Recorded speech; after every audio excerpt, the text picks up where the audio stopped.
आणि वहीत बी करत होते ते बाजरीचं गव्हाचं काय पीक काढत होते ते नदीतलं पाणी आणून. पण आता ही 1-2 वर्षात त्यांनी पडीक पाडलं सगळ्यांची बांधकामासाठी. मग 6 महिने झालं घर काढायचे म्हणून मागं लागलेले होते. मग त्यांनी कोर्टात बी दाखल केलंय की आम्हाला राहायला जागा द्या, आम्हाला पिकवून खायला जागा द्या म्हणून त्यांनी वकीलपत्र बी घातलेले आहे ते. पण काही अचानकच आले घर पाडायला सुरुवात केली त्यांची.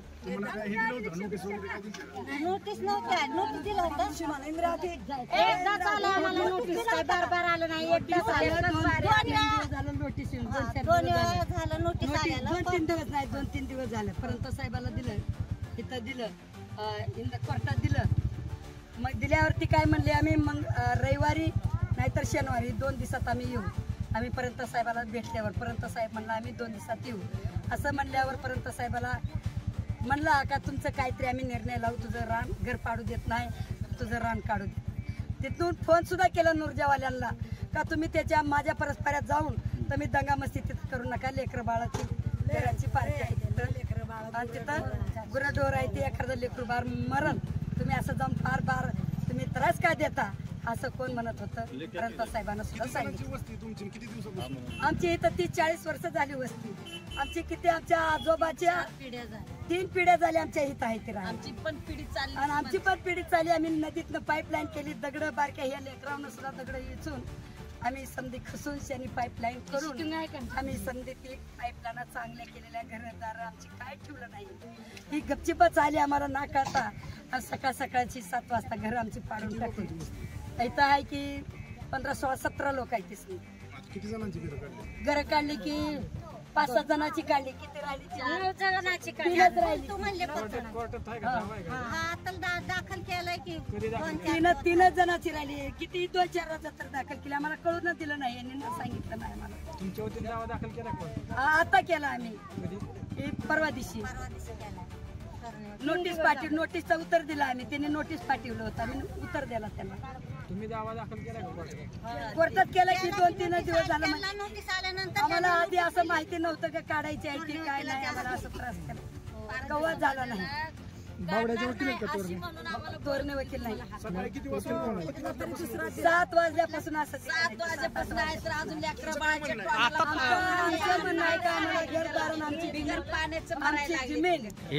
जमीन आम्हाला राहू द्या. आमची लेकरं बाळाला घसून खाऊ द्या आणि आमचे घर बार आमची राहू. तुमच्यातल्या काही महिलांनी मग अशी ब्लाऊज फाटल्याला दाखवला, मारहाण केलेला दाखवलं. कोण मारहाण केली तुम्ही? ते आपल्या नुरजावाल्यानंच मारलं. नुरजावाल्यानं मारलं. माझ्या पुरला पेट्रोल टाकलं, असं केस धरून आपटली, हाताला धरून आपटलं. माझ्या नवऱ्याला आपटलं. माझ्या नवऱ्याला मारून त्याने त्यांना मारून त्याला घेऊन गेले. ते गडी माणसं नेली त्यांनी. आम्ही आता बाया माणसं आहे ती बाया माणसं टाकून घेतलं होतं. पोरीला शिजर झालेल्या पोरीला पोटावर मारलं. ते अजून ते सुधून घरातच पडून आहे. कुणी मारलं? नुरजावाल्यानंच मारलं. कंपनीवाले? हो, कंपनीवाल्यानं. नुरजा म्हणजे कंपनीवाले? कंपनीवाल्यानं मारलं. तहसीलदार होते का? तहसीलदार होता.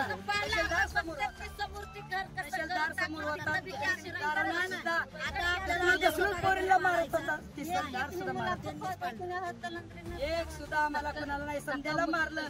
लाता घालते ती पोलीस लोक येते ती धक्कामुक्का करते. बिनधास्त उभा राहते. 3 घरात तडातडात जाळेत. एवढ्या अंगावरच्या कपड्याशी आम्ही सकाळ धरणं पाणी सुद्धा नाही. एवढी लेकरं आहे ती तर ह्यांना पाणी नाही, अन्न नाही, काय नाही. पोलिसांकडून काय हानमार झाली का? हानमार धरून आपटून शारी ढकलून दिली. आम्हाला ऐकून घरं पाडायला लागल्यावर धरून मारते.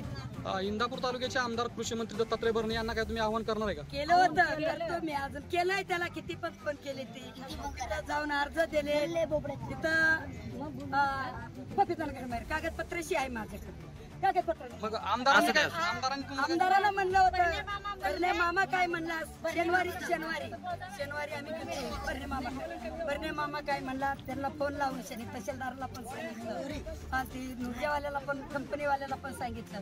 त्याच्या घरी जाऊ नका, त्याला काय त्रास करू नका. लेकरं बाळा घेऊन राहिलेली आहे ती. लेकरं बाळा जगवते, त्यांना त्रास करू नका म्हणले. पण त्यांनी ऐकून घेतलं नाही. शेवटी जी केलं ते केलं. आता आम्हाला असं उघड्यावर आनंद. आमच्या पैसे कपडे ठेवले नाही, पीठ ठेवलं नाही, गहू ठेवलं नाही, मटेरियल भरलेला बाजार ठेवला नाही. समजा खड्यात टाकून दिला JCB काही सुद्धा नाही. भांडी कुंडी समधी कपडे लता समजा टाकलं काही सुद्धा नाही. सकाळ धरणं बिना पाण्याची लेकर आहे. महाराष्ट्र राज्याचे उपमुख्यमंत्री अजितदादा पवार यांना काय तुम्ही आव्हान करणार विचारणार आहे? हो विचारणार आहे. सांगा. विचारणार काय विचार काय विचारणार का आमच्यावर अन्याय केला. चोऱ्या माऱ्या करून खात्यात म्हणून ती पण धरून नेते. लेकरा बाळाचा सत्यानाश होतो असा बाया पोरांचा मारहाण करते. तुरुंगात हे करणार असला तरी 10ला नेते ती 10ची ती लेकरा बाळाची संध्याचा तीच नाश होतोय. बाया पोरं कोणी निघून जाते, कोण मरते, कोण जगते. त्याच्याशी समजा त्यांनी वाटोळत आमचं समजाचं केलं. तसं करून आता समाज भारतीय समाजाला आता काय म्हणला शरद पवार काय म्हणला होता का तुम्हाला जिथं जागा असेल जिथं गायरण असेल तिथं काढून खावा, तुमच्या लेकरा बाळांना जगवा, तुम्ही चोऱ्या माऱ्या करू नका असं शरद पवार म्हणला होता. पवार साहेबांनी जागा दिलेली होती. मैदान मध्ये मुंबई पतूर गेलो आम्ही, तरी पण आमची कोणी दयामाया घेतली नाही आणि आमचं हाल ते हालत केलं. आम्हाला निर्माण केला. अन्न नाही, पाणी नाही. 150 माणूस आहे 150. आता 40 माणूस गडी माणसं समजे दवाखान्यात गेले. पोरानं माझ्या पेट्रोल टाकून घेतलं, पोरीनं पेट्रोल टाकून घेतलं तर ऐकून घेत नाही. ती टाकून मारले, लाता घातले, बुटाशी लाता घातले. कोण लाता घातला? ते नुरजेवाल्यानं त्या ह्याच्या अंगावर वास घेऊन बघा कसं आहे पेट्रोलचा. धरून आपटलं पेट्रोल ह्याच्या अंगावर टाकलं. काय करायचं आणि कसं जगायचं जगायची मुश्किल झाली. शिजर झाला असताना पतीला पोटावर लात घातल्यावर झालेला आहे शिजर झालेला आहे. 2 लेकराची शिजर झाली. पोट सांगणार नाही. माझ्या लेकराची एवढी हालत केली, भयंकर हालत केली. आम्ही राहायचं पाणी प्यायला भांडण ठेवलं नाही. आम्ही कशात पाणी प्यायला मंत्र्यांना तरी कळलं पाहिजे का नाही. आम्ही काही भारतात आहे का पाकिस्तानातली आहे हे त्यांना सुद्धा कळलं पाहिजे.